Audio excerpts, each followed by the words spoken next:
Hoje é sexta-feira, 6 de maio, mês de Maria, mês das mães. E eu já começo mandando esse abraço apertado para todas as mães que nos acompanham ao vivo aqui do estúdio da Canção Nova na Vila Mariana, em São Paulo. Veja como está o céu aqui da capital nesse momento. O dia começou nublado, com possibilidade de garoa. À tarde as nuvens diminuem e a máxima não deve passar dos 22 graus. Bem, no Vaticano, o Papa recebeu bispos brasileiros e o Túlio Fonseca traz os detalhes direto de Roma. Vamos conhecer os santos? Hoje vamos falar do padroeiro dos adolescentes e protetor das mulheres grávidas, São Domingos Sávio. E ainda a expectativa para a abertura do processo de beatificação de um brasileiro, o padre Gilberto, que é fundador dos Salvistas. E na expectativa para o Dia das Mães, vamos conhecer a mãe da FIFA e ainda a padroeira das mães cristãs, Santa Mônica, que rezou 30 anos pela conversão de seu filho, que também se tornou santo. Vamos por um breve intervalo com imagens lá de Fortaleza. O dia lá vai ser de sol, com muitas nuvens e chuva a qualquer hora. Os termômetros ficam entre 24 e 28 graus.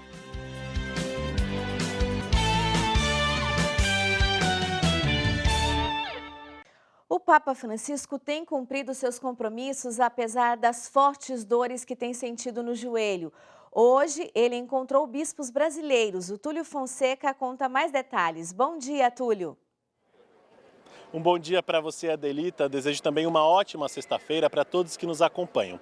E como nós temos visto nos últimos dias, o Papa Francisco tem sofrido ainda mais com as dores no joelho causada pelo rompimento de um ligamento. Mas o pontífice vem sendo tratado através de infiltrações também feitas no seu joelho direito e não tem deixado de realizar as suas atividades. Ontem foram divulgadas imagens do Papa Francisco ao entrar na Sala Paulo VI de cadeira de rodas durante o encontro com as superioras, mas o Santo Padre tem levado isso com bom humor e também tem realizado tudo de acordo com aquilo que está prescrito, tanto nas indicações médicas, mas também dentro das suas atividades. O Papa Francisco ontem se encontrou com os bispos do Regional Sul 3 da CNBB, aqui no Vaticano, durante a visita ad limina. Foi um momento de partilha e de direcionamentos também, em que o Papa Francisco falou diretamente para os bispos. Nós conversamos com Dom José, bispo de Caxias do Sul, que nos contou como foi este momento. Vamos acompanhar. Foi um momento, penso, histórico para nós, para as nossas igrejas particulares. Uma vendo também toda a situação da fragilidade física do Papa, questão da dificuldade de andar, mas não perdeu o seu bom humor, o seu jeito paterno de acolher, né, os bispos, de dialogar. Tivemos 2 horas de um intenso diálogo, de escuta, onde ele colocou que conhece o nosso regional, Rio Grande do Sul, tendo familiares também que habitavam em certas cidades do Rio Grande, outro que visitou várias vezes desde que era jovem, mas um homem que tem um olhar muito grande também de amor, de ternura para com o povo de Deus em todas as realidades do mundo. E hoje também o Papa Francisco seguiu com uma série de atividades, entre elas o encontro com os novos membros da Guarda Suíça e também com os seus familiares aqui no Vaticano. De Roma, Túlio Fonseca, para o Canção Nova Notícias, edição da manhã. Muito obrigada, Túlio. Em Belo Horizonte, a Catedral Cristo Rei recebe a oração do Terço pela Paz. Quem traz mais informações sobre esta celebração é a Gabriele Dutra. Bom dia, Gabriele. Bom dia. A programação começa amanhã, às 3 da tarde, com a oração do Santo Terço. Logo após, o bispo da Arquidiocese de Belo Horizonte, Dom Nivaldo dos Santos, preside a celebração eucarística. A oração do Terço pela Paz, aqui na Catedral, foi inspirada nas aparições de Nossa Senhora de Fátima, em Portugal, no início do século passado. Naquela época, o mundo sofria com a Primeira Guerra Mundial. Na Catedral, as orações serão voltadas para o fim da guerra que envolve a Rússia e a Ucrânia e também para que a paz prevaleça nas cidades e nas famílias. Todos podem participar da programação que, reforçando, começa amanhã às 3 da tarde aqui na Catedral Cristo Rei. Então fica aí o convite para o pessoal de casa. De Belo Horizonte, Gabriele Dutra, para o Canção Nova Notícias, edição da manhã. Domingo é Dia das Mães e, inspirado nessa data, nossa equipe traz hoje a história de Santa Mônica, a mãe de Santo Agostinho, bispo e doutor da igreja. Saiba por que Mônica é considerada a padroeira das mães cristãs. Santo Agostinho nos conta que sua mãe, Santa Mônica, além de o gerar para esta vida, gerou muitas vezes para a fé, tantas quantas foram necessárias. Efetivamente, Santa Mônica rezou 32 anos incansavelmente pela conversão de seu filho Agostinho. Ela foi uma presença marcante de mulher, de mãe, de pessoa de fé, corajosa, sempre presente. Uma ocasião, numa conversa com um bispo, depois de lhe contar tudo aquilo que se passava com seu filho, ele disse: minha filha, vá em paz, é impossível que se perca o filho de tantas lágrimas. Nas Confissões, Santo Agostinho narra as páginas mais belas que um filho possa ter escrito sobre a sua mãe. E, entre outras coisas, ele nos diz essa frase que nos marca muito acerca do significado da presença de uma mãe na vida de um filho da família. Eu bebi o nome de Cristo com o leite de minha mãe, e este nome nunca saiu da minha vida. Assim, nós podemos ver o quanto é importante, uma vez mais, repito, essa presença de fé, de oração, de exemplo. Então, certamente, uma mãe, quando acende essa luz no coração de um filho, ela nunca, jamais se apagará. Então, confiemos na presença, na graça de Deus, que opera maravilhas na vida das pessoas através da intercessão. Santa Mônica, mãe de Santo Agostinho, rogai por nós, por nossos filhos e filhas, por nossas famílias, hoje e sempre. Amém. Amém. E a seguir, a expectativa para a abertura do processo de beatificação do fundador dos salvistas. Veja como fica o tempo em Curitiba. Na capital paranaense tem dia nublado com possibilidade de garoa. A máxima não passa dos 20 graus.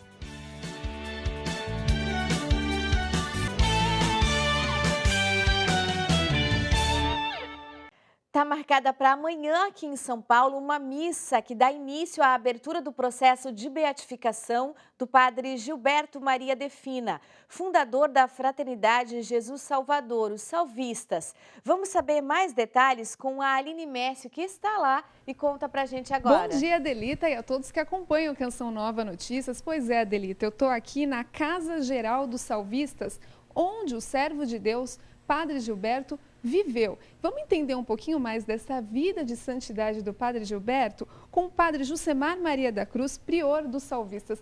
Bom dia, Padre Jusemar. O que a gente pode destacar da história aí do Padre Gilberto? Bom dia, Aline. Uma alegria muito grande estarmos juntos nesta manhã. E para nós também é uma alegria viver esse momento onde nós abrimos o processo de beatificação do nosso fundador, o servo de Deus, Padre Gilberto.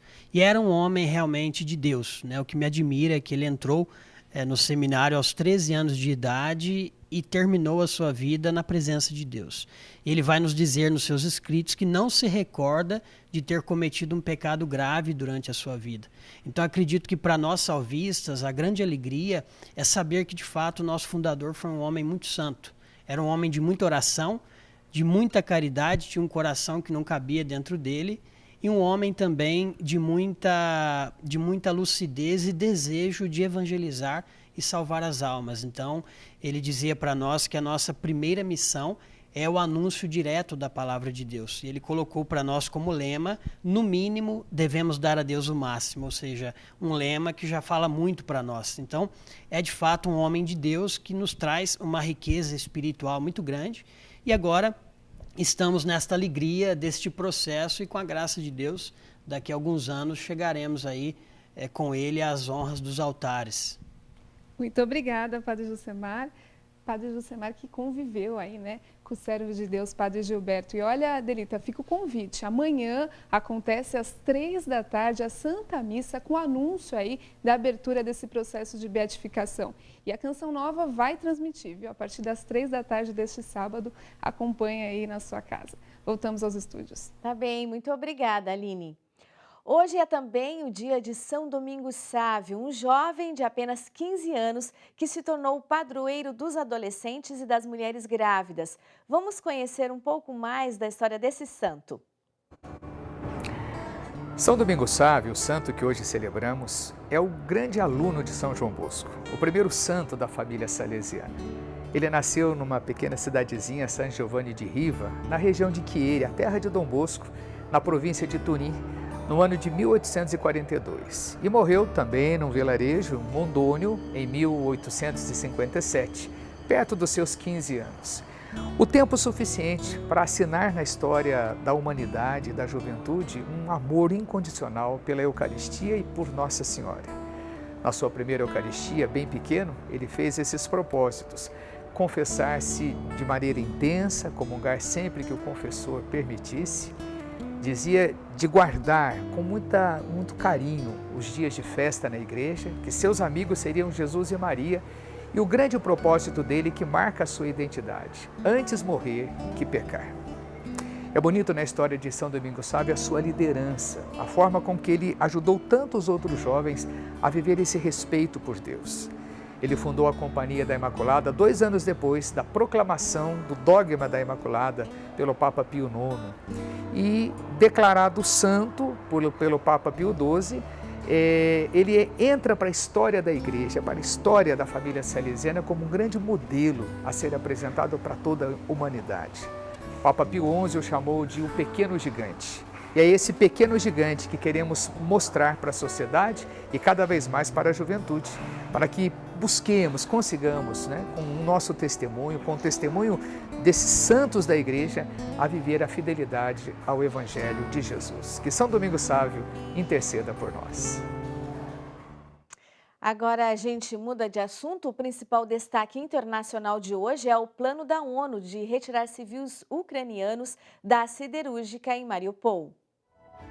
O italiano Avvenire afirma: ONU age para evacuação em Mariupol. A Rússia anunciou uma trégua de 3 dias, de quinta a sábado, para abrir um corredor humanitário da siderúrgica. Já são 72 dias de guerra na Ucrânia e Kiev acusa Moscou de não respeitar o cessar-fogo em Mariupol para permitir a evacuação dos civis da siderúrgica de Azovstal. O secretário-geral da ONU, Antônio Guterres, chamou a zona de guerra de Mariupol de inferno. O The Guardian destaca: ONU planeja a terceira evacuação da siderúrgica de Azovstal, enquanto a batalha continua acirrada. Uma terceira operação das Nações Unidas está em andamento na manhã desta sexta-feira para retirar civis ucranianos da siderúrgica de Azovstal, sitiada pela Rússia em Mariupol. Estima-se que 200 civis, juntamente com combatentes da resistência ucraniana, permaneçam presos em refúgios subterrâneos do enorme complexo industrial. A vice-primeira-ministra ucraniana Irina Vereshchuk disse que as pessoas serão evacuadas de Mariupol até o meio-dia de hoje, horário local. O ensino da língua portuguesa está crescendo nas universidades chinesas, onde a língua já é a segunda mais usada no país. José Miguel conta sobre isso para a gente. Bom dia, Brasil! No passado dia 5 de maio foi Dia Mundial da Língua Portuguesa. Também aqui em Macau, que é uma região administrativa especial da República Popular da China, o português é a língua oficial a par, claro, do chinês. Foram várias as iniciativas realizadas no dia 5, entre elas vários colóquios, seminários, lançamentos de livros, revisão de algumas obras literárias e as escolas de matriz portuguesa, nomeadamente a Escola Portuguesa de Macau e o Instituto Português do Oriente, que é também uma escola de língua portuguesa, com cursos pensados principalmente para crianças ou para adultos em horário pós-laboral, comemoraram este dia tão importante aqui também no território. O Brasil, de certa forma, também esteve representado, uma vez que os autores brasileiros, os escritores brasileiros, são também muitas vezes referenciados neste tipo de atividade. Há aqui em Macau, como nós já temos dito para o Canção Nova Notícias, um fórum que é um fórum diplomático onde são criadas condições para haver uma maior parceria económica e comercial entre a China e os países de língua portuguesa. Também os diplomatas acreditados neste fórum, que tem sede aqui em Macau, participaram em algumas das iniciativas, tendo dado aquele brilhozinho e aquele doce nas palavras tão brasileiro. De Macau, José Miguel Encarnação para o Canção Nova Notícias. Obrigada, José. Aqui no Brasil, um plano nacional para a prevenção contra a violência da mulher foi criado. O Francisco, lá de Brasília, tem mais informações sobre esse e outros assuntos. Bom dia, Francisco. Bom dia, Adelita, e a todos que acompanham o Canção Nova Notícias, edição da manhã. O Plano Nacional de Prevenção e Enfrentamento à Violência contra a Mulher já foi publicado no Diário Oficial da União. Ele determina uma série de ações que precisam ser tomadas por estados, municípios e o Distrito Federal para prevenir a violência contra a mulher. O aumento de campanhas contra a violência contra a mulher e atendimentos, canais de atendimentos de denúncias contra as mulheres. Esse plano faz parte de uma série de ações que foram sancionadas pelo governo federal nesta semana. E os estudantes que vão participar do Exame Nacional do Ensino Médio, o Enem, poderão pagar a taxa de inscrição por meio de Pix ou cartão de crédito. A medida que já foi publicada no Diário Oficial vai permitir aí a ampliação para que os estudantes possam participar do Exame Nacional do Ensino Médio. A taxa desse ano é de R$ 85,00 e o pagamento deve ser feito até o próximo dia 27 deste mês. Eu fico por aqui, desejo a todos um abençoado fim de semana e até a semana que vem. Certo, Francisco. Um bom final de semana para você também. A seguir, a história de superação de uma mãe. A gente volta em 2 minutos, mas antes veja como está o tempo em Belo Horizonte.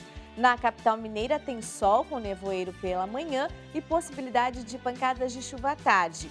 Termômetros entre 16 e 27 graus.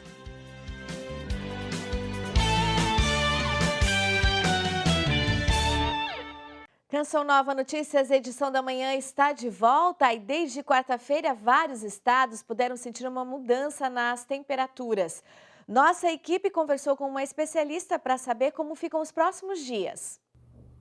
Depois da chuva, a frente fria se afasta do estado de São Paulo e a massa de ar frio predomina na região da capital paulista. Até pelo menos o fim de semana não tem expectativa de chuva e as temperaturas vão continuar mais baixas. Nesta sexta-feira, pela manhã, podemos ter aí uma madrugada bem gelada e as temperaturas da tarde, mesmo com o sol, não conseguem subir muito. Este ar frio predomina até pelo menos o fim de semana e só começa a perder força a partir do início da semana que vem. Então devemos ter temperaturas mais baixas tanto na região da capital paulista como nas demais áreas do estado de São Paulo até pelo menos meados da semana que vem. Hoje também deve ter chuva em algumas regiões. Vamos ver como fica o tempo em todo o país. O ciclone extratropical que estava no sul se deslocou para o oceano, próximo ao litoral do Rio Grande do Sul e de Santa Catarina, podendo diminuir as chuvas na região. As temperaturas não sobem tanto mesmo com a presença do sol. Na capital gaúcha, máxima de 21 e mínima de 14 graus. Em Florianópolis, máxima de 22 e mínima de 14 graus. E em Curitiba, máxima de 19 e mínima de 12 graus. No sudeste, o estado de São Paulo mantém as temperaturas amenas e com ventos, o que deixa o dia mais fresquinho, com variação de 14 e 21 graus na capital paulista. E vai ter chuva forte no leste do Espírito Santo e com risco de trovoadas no centro e norte de Minas Gerais. Chove isoladamente no Rio de Janeiro. Chuva isolada também no norte de Mato Grosso, no Distrito Federal e norte de Goiás, mas o tempo vai seguir quente ao longo do dia, com máximas que chegam aos 31 graus em Cuiabá e 30 graus em Goiânia. A chuva pode cair em forma de pancadas e de forma isolada do litoral do Maranhão até o leste de Sergipe, além de alcançar o Pará, Tocantins, norte de Rondônia e leste do Acre. O sol vai deixar o dia mais quente nas regiões. Calor de 32 graus em Palmas, 31 em Porto Velho, 30 graus em Salvador e 32 em Teresina. Hoje o Canção Nova Notícias recorda a história de uma mãe que tem a defesa da vida e da pessoa com deficiência como uma grande missão. Silvia Greco ficou conhecida mundialmente por algo que já era rotina: narrar os jogos para seu filho, deficiente visual e autista. O prêmio que a FIFA dedica aos torcedores foi recebido com muita alegria, mas seu maior prêmio é a maternidade. Em um hospital da Grande São Paulo, ela encontrou pela primeira vez um menino prematuro, que após uma tentativa de aborto, nasceu pesando apenas 500 gramas. Foi assim que coração de mãe e filho se entrelaçaram. Muitas outras dificuldades foram encaradas durante o tempo de internação, e a fé foi um alicerce. A primeira coisa que eu fiz com o Nicolas, eu fui até Aparecida, fiz questão de entregar o Nicolas à Nossa Senhora e depois atravessei de joelhos da Basílica Nova, Basílica Velha. A história completa dessa mãe inspiradora você acompanha na edição da noite do Canção Nova Notícias. Flávio Rogério, de São Paulo, para o Canção Nova Notícias, edição da manhã. E o Canção Nova Notícias, edição da manhã, fica por aqui. Hoje nós encerramos com imagens do céu de Salvador. Tenha um ótimo final de semana. Deus abençoe. Feliz Dia das Mães para todas as mães.